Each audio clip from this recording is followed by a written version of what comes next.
Have you ever lost your cell phone and immediately fallen into a state of panic?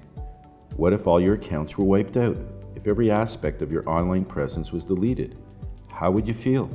Have you ever received a birthday notification on Facebook from someone who's passed away? Although we often overlook it, organizing and documenting your digital assets has become an essential component of any estate plan. Digital assets are all of your electronic, financial, and social possessions, from social networking accounts to websites and domain names, videos, photos, and email, to cryptocurrencies like Bitcoin, online businesses, crowdfunding sites, and personal financial documents. Did you know that there are over 3.2 billion people using social media, up 13% from 2017?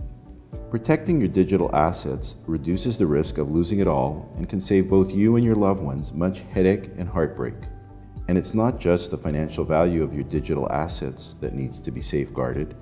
We often overlook the emotional or sentimental value too. Photos of trips with your family or friends, memories from Facebook, and emails to loved ones, many of which could be considered even more valuable than the financial aspects.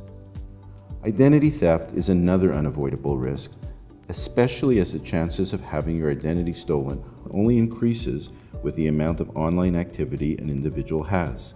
Reports claim that identity thieves have used the identities of nearly 2.5 million deceased Americans to fraudulently open up credit card accounts, apply for loans, and get cell phones or other services. We all need to take every precaution to protect both our deceased loved ones and ourselves.